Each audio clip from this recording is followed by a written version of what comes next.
The marble pillars of the U.S. Supreme Court seemed to echo with the crowd's collective gasp. Associate Justice Samuel Alito, widely recognized for his firm conservative philosophy and sharp courtroom style, had just mocked Congresswoman Jasmine Crockett's legal argument in front of the nation. "Congresswoman," he said, his tone dripping with sarcasm, "perhaps they teach constitutional law differently in Texas, but that's not how the First Amendment has ever been read by this court." Laughter rippled through the chamber. Several law clerks exchanged uneasy glances, and even a few of Alito's fellow justices appeared surprised by his dismissive tone, standing tall at the podium.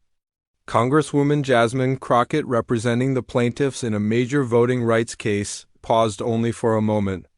Though the remark was clearly meant to undermine her expertise, she remained calm and composed. "Justice Alito," she began, her voice firm but respectful, "if I may, I'd like to direct the court's attention to our supplemental brief. Appendix C, page 14, what followed would silence the courtroom. The documents, she revealed, didn't just counter the justice's criticism, they transformed the constitutional foundation of the entire case. Before we break down what these powerful documents revealed and how they completely changed the court's perspective, make sure to subscribe and turn on notifications for more in-depth coverage of major Supreme Court moments. The mainstream media often overlooks moments that show how justice truly unfolds at the highest level. The court had taken up Martinez v. State Elections Commission, a landmark case challenging new laws on voter registration drives. The question was whether nonprofit groups could be forced to register with the state, submit their internal operation plans, and have every volunteer undergo government-approved training before helping citizens register to vote. The outcome would have national consequences. 17 states had already enacted similar restrictions, claiming they protected against fraud and registration errors. Civil rights groups, however, argued that these laws made it nearly impossible for local organizations, especially those serving minority voters, to continue their vital work. Justice Alito, appointed in 2006 by President George W. Bush, had long been known for his strict textualist approach to the Constitution.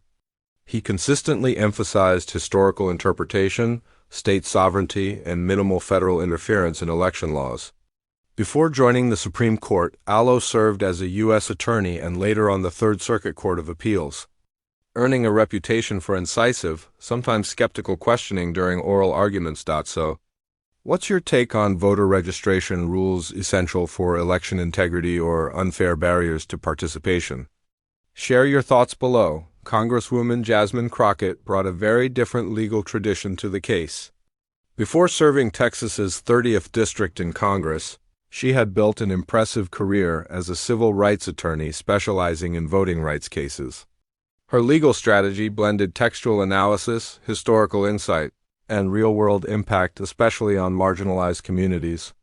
The Supreme Court's decision to let her personally argue the case, despite her congressional role, drew national attention. Such permissions are rare and signal the case's enormous importance. Lower courts had split sharply on the issue. One circuit struck down the laws as unconstitutional restrictions on free speech and association, while another upheld nearly identical rules as reasonable regulations under state authority. The resulting circuit conflict forced the Supreme Court to step in, with most analysts predicting a conservative ruling upholding the state's power. Oral arguments began. Predictably conservative justices emphasizing security and state control, liberals highlighting the burden on civic organizations. But when Crockett began her argument, the tone of the courtroom shifted instantly. Instead of relying solely on First Amendment arguments, she traced the historical roots of voter registration drives as core political association rights, protected not just by the First Amendment but also by the 14th. She presented compelling evidence that these regulations would unfairly hurt minority-led organizations. These laws don't just set procedures, Crockett explained.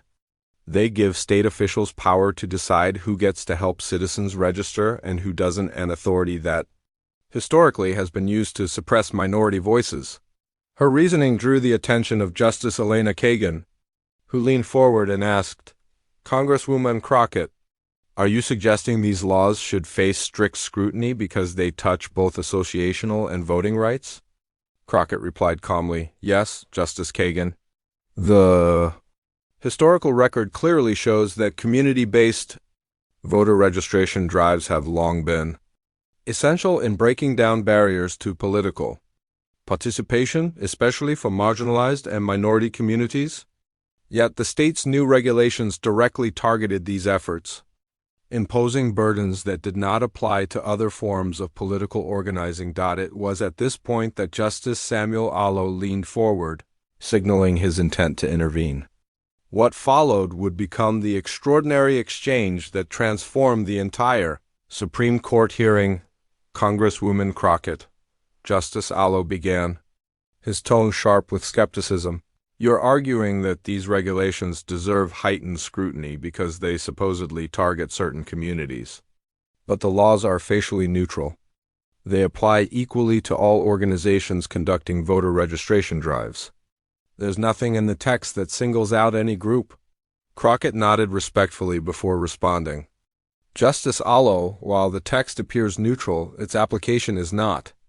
Our record contains extensive evidence that these requirements disproportionately burden small, community-based organizations serving minority neighborhoods."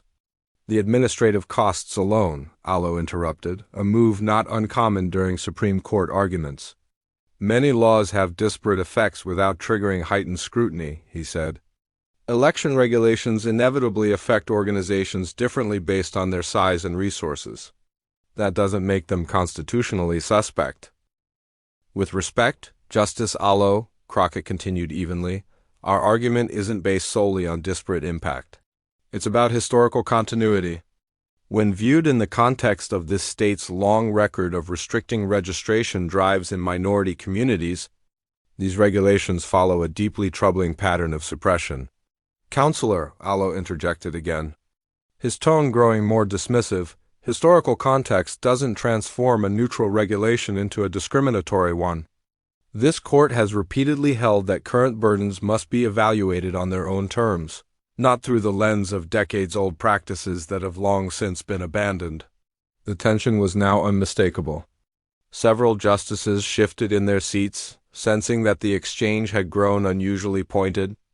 Crockett, however, maintained her composure. "Justice Alito," she replied calmly, "we're not relying on outdated history.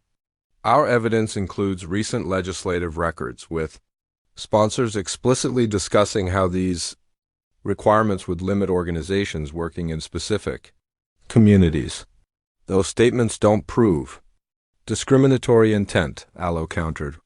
"Legislators routinely discuss how laws might impact different constituencies. That's part of the democratic process." Crockett took a brief pause, then redirected. "Justice Alito, our position aligns with this court's decision in Meyer v. Grant, which recognized that petition circulation constitutes core political speech deserving the highest First Amendment protection. Voter registration efforts, too, are acts of political association and advocacy." That was when Justice Alito delivered the remark that would define the moment and ignite national headlines. "Congresswoman," he said, his voice carrying a trace of condescension, "perhaps they teach constitutional law differently in Texas, but that's not how the First Amendment has ever been interpreted by this court. Meyer dealt with direct political advocacy, not administrative registration. States retain broad authority to regulate the latter under Article 1. Scattered laughter broke out in the chamber. A few clerks exchanged uneasy glances.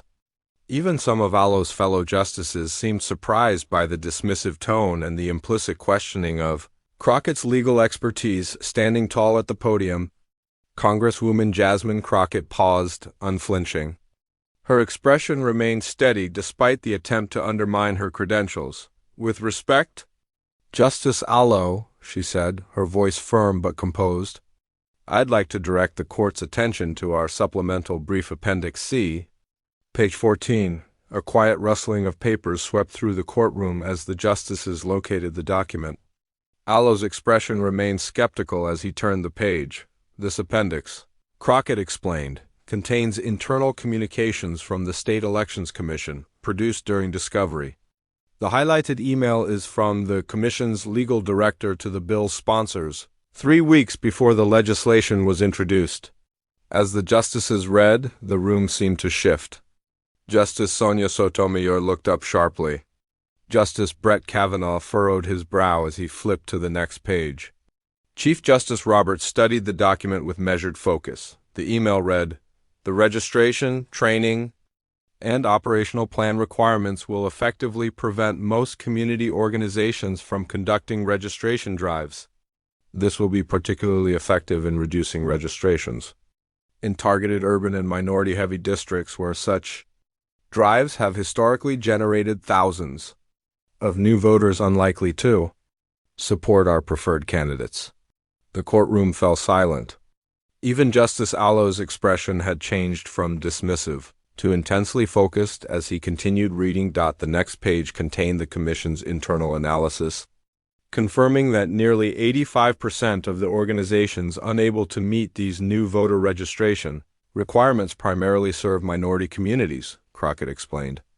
Turning to the next document, she continued, page 16 provides a district-by-district breakdown showing the steepest declines projected exactly where minority populations are highest. Justice Elena Kagan leaned forward. Congresswoman Crockett, was this evidence presented to the lower courts? Only partially, Your Honor, Crockett replied. The most revealing communications were uncovered after the appellate decision. Our ongoing discovery revealed that these internal analyses had been deliberately withheld during the original proceedings. We filed a motion to supplement the record, and it was granted because of the new evidence's importance. Justice Alito had regained his composure but now seemed more careful.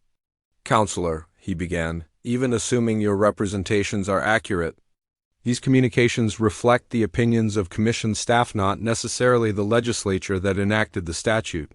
Crockett was ready for this. Justice Alito, she said confidently, if you turn to page 18, you'll see text messages between the Commission's director and the bill's sponsor. The sponsor's reply reads, "This is exactly what we need." The beauty is that nothing in the text explicitly mentions these communities, so it should survive legal challenge while achieving the desired outcome. Justice Amy Coney Barrett, who had remained silent up to that point, joined the questioning. Congresswoman, this evidence certainly raises concerns about intent by certain officials. But how do you respond to the state's argument that, regardless of improper motives, these regulations still serve legitimate interests in election administration? That question opened the door for Crockett to strengthen her broader constitutional argument. Justice Barrett, she replied, this is exactly where the First Amendment becomes critical. When a law burdens core political rights like association and expression, it must be narrowly tailored to serve a compelling state interest.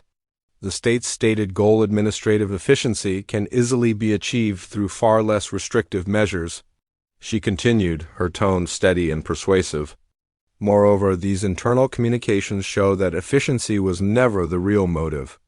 The evidence demonstrates that officials intentionally designed these requirements to suppress voter registration in specific communities. That makes this not just a matter of bad policy, it's a constitutional violation, where administrative rules become tools for viewpoint discrimination, something the First Amendment explicitly forbids. Justice Alito, now fully engaged, posed a new question that signaled a remarkable change in tone. Counselor, he said, if we assume your evidence accurately reflects legislative motivation, how would you have this court craft a remedy that corrects the constitutional violation while still allowing states to regulate voter registration? This question focused on remedy, not resistance, marked a turning point. Alito was no longer dismissing Crockett's expertise. He was actively engaging with her constitutional framework. Crockett answered with precision. Justice Alito, the court could apply the Anderson-Burdick standard. Under that precedent, any regulation that severely burdens political participation must be narrowly tailored to serve compelling state interests. When administrative requirements selectively target specific communities without genuine necessity, such rules should be presumed invalid. She paused, then concluded firmly. This approach preserves state authority to regulate elections while preventing the misuse of that power to suppress political participation. It also provides clear guidance for lower courts in evaluating similar laws in the future. As her time expired, Crockett had done what few advocates ever manage. She shifted the entire tone of a Supreme Court session. Through meticulous command of the record and constitutional doctrine, she turned skepticism into serious consideration. Even Justice Alito, who had once dismissed her argument with condescension, now treated it with respect when Chief Justice Roberts thanked her. There was a quiet recognition among those in the courtroom. They had just witnessed something rare, a moment where truth, evidence, and advocacy changed minds in real time. When the state's attorney rose for rebuttal, the courtroom dynamic had completely changed. Justices who once seemed ready to defend the state's position now pressed hard on its credibility. "Counsel," Roberts began, "how do you respond to the emails showing the commission designed these requirements to reduce voter registration in minority communities?" The attorney hesitated. "Mr. Chief Justice, those communications reflect only the personal opinions of staff, not the official stance of the legislature or the commission." Justice Brett Kavanaugh immediately followed up. "But the text messages between the commission's director and the bill's sponsor explicitly acknowledge a discriminatory purpose and even celebrate how neutral language conceals it. How can we ignore that?" "Justice Kavanaugh," the attorney stammered, "isolated communications don't represent the collective intent of the legislature." Then came the question that sealed the moment from Justice Alito himself. "Counsel," he asked, "even if we set aside legislative intent, doesn't this evidence at least create a strong inference that viewpoint discrimination played a role? And if so, wouldn't that trigger heightened First Amendment scrutiny under this court's own precedent?" It was a stunning reversal. The very justice who had mocked Congresswoman Crockett's First Amendment argument less than 30 minutes earlier was now echoing it. His words reflected not dismissal but respect for the legal framework she had so powerfully established. The state's attorney quickly understood the significance of this sudden shift. "Justice Alito," he began, "even if certain officials acted with improper motives, these regulations still serve legitimate state interests. Their purpose is to ensure accurate and secure voter registration. This court has long held that facially neutral election laws deserve deferential review." Justice Elena Kagan immediately seized on the point. "But that's exactly what Congresswoman Crockett argued," she countered. "When the record shows that neutral wording was deliberately used to hide discriminatory intent, doesn't that fundamentally alter the constitutional analysis?" Even Justice Clarence Thomas, who rarely speaks during oral arguments, joined in. "Counsel," he asked, "how do you reconcile the Commission's internal projections showing these rules would reduce registration by over 80% in predominantly minority districts with your claim that the burdens are incidental?" As the questioning continued, the courtroom atmosphere changed entirely. The documents Crockett had presented reshaped the justices' understanding of the case. Even those who initially favored the state's position now focused sharply on the evidence of intentional discrimination and its constitutional impact. By the time arguments concluded, legal analysts were already predicting that the court might issue a sweeping ruling against discriminatory voting restrictions, something few had expected. From the current conservative majority outside the courthouse, reporters crowded around Congresswoman Crockett. The first question was inevitable: how did she stay calm when Justice Alito openly mocked her credentials? "My focus wasn't on personal remarks," she replied steadily. "It was on ensuring the court engaged with the facts. The documents speak for themselves. They turned an abstract debate over state power into a concrete case of intentional discrimination, precisely what our Constitution forbids." When asked about Justice Alito's apparent shift during the hearing, Crockett was poised and professional. Once the evidence was on the table, Justice Alito asked thoughtful, substantive questions, she said. That's how the judicial process is supposed to work. Arguments should be tested by evidence, not assumptions. Legal scholars quickly recognized the day's significance. Harvard law professor Noah Feldman told CNN, "What we saw today was extraordinary." A justice dismissed an advocate's legal theory, then adopted it once confronted with undeniable evidence. It proves that facts can reshape constitutional interpretation. At Georgetown University, Professor Paul Smith echoed that sentiment on social media. Congresswoman Crockett didn't rely on abstract doctrine. She directed the court to specific proof that changed the entire framing of the case. By that evening, the hearing was being hailed nationwide as a turning point. What had seemed likely to be a narrow affirmation of state authority now appeared poised to become a landmark voting rights decision. Legal blogs predicted that the court would rule that evidence of discriminatory intent triggers strict scrutiny. Even for facially neutral regulations, the exact argument Crockett had made, one prominent constitutional scholar summarized it perfectly. Justice Alito may have mocked Jasmine Crockett's legal training, but her mastery of the facts and the Constitution ultimately changed how the entire court saw the case. It's proof that evidence and precision still matter in the pursuit of justice.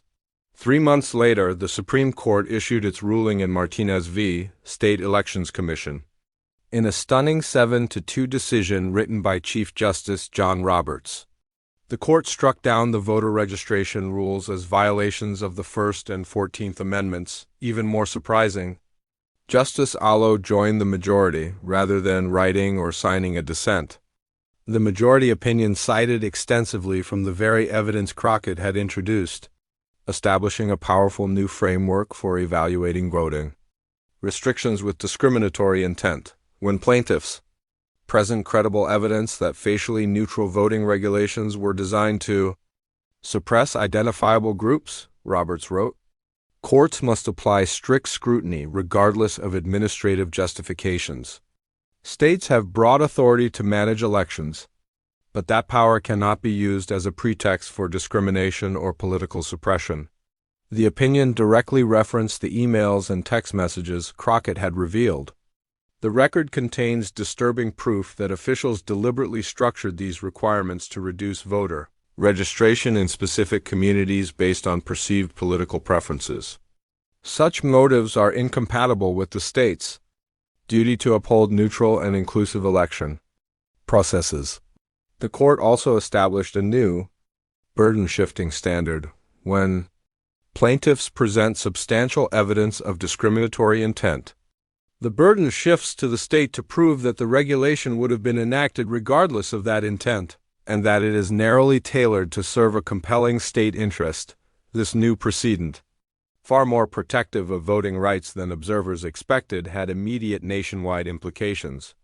Within weeks, 16 other states with similar voter registration laws suspended enforcement, announcing reviews or revisions to comply with the ruling. Legal experts across the country hailed the decision. Yale law professor Heather Gerken called it a defining moment for American democracy, adding, "This ruling provides a practical tool to challenge laws that appear neutral but are rooted in discriminatory intent. It establishes that motivation matters, a principle that will resonate across all areas of constitutional law." For civil rights organizations, the decision became a legal breakthrough. The NAACP Legal Defense Fund quickly announced plans to challenge several election laws under the new framework. Focusing on statutes where documentary evidence revealed discriminatory motives hidden behind neutral language, the victory was not just legal, it was symbolic. Congresswoman Jasmine Crockett had faced skepticism and ridicule at the nation's highest court. Yet her preparation, composure, and command of the record reshaped constitutional doctrine and reaffirmed the power of truth in the pursuit of justice. State legislators across the country quickly responded to the Supreme Court's landmark ruling. In states with pending election legislation, lawmakers revised their proposals to ensure compliance with the new constitutional framework.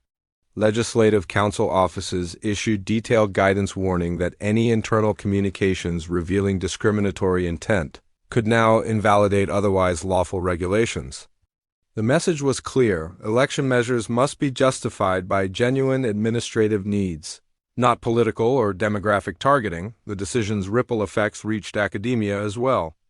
Law schools swiftly integrated Martinez v. State Elections Commission into constitutional law courses, using the oral exchange between Justice Alito and Congresswoman Jasmine Crockett as a case study in how compelling evidence can reshape judicial interpretation.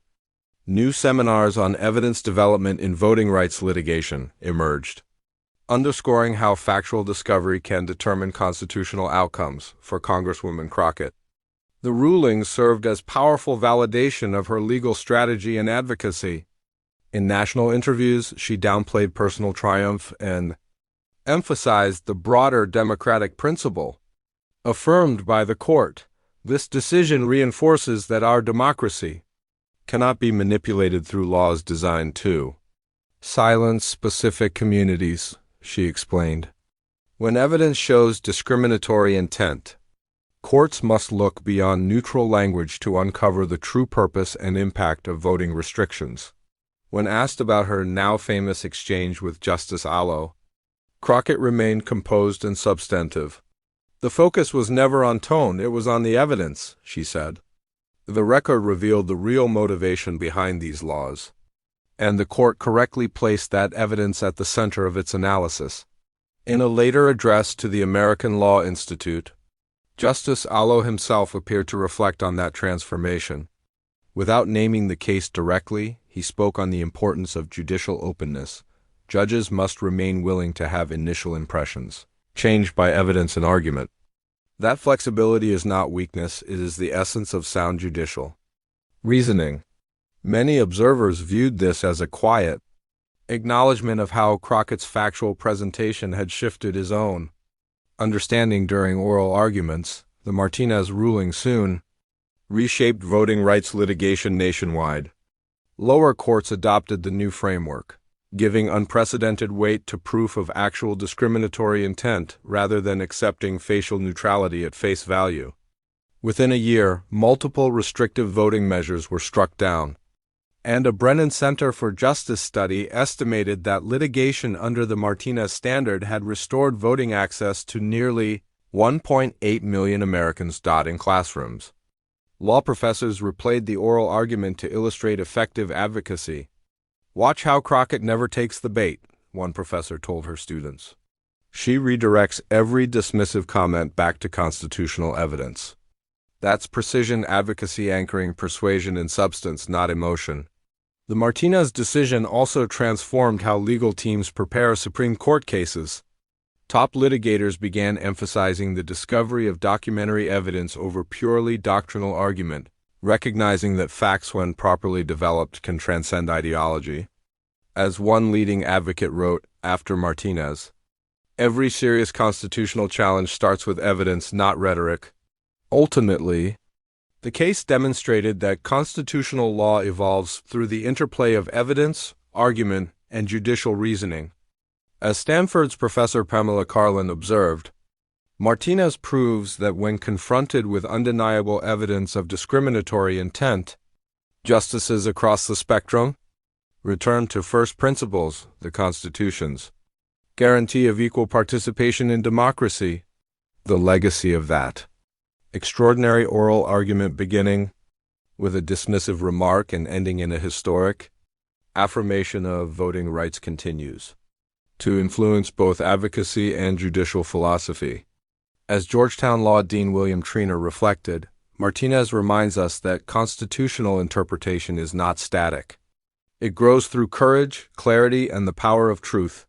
If this story of evidence-driven advocacy inspiring judicial transformation moved you, don't forget to like and subscribe.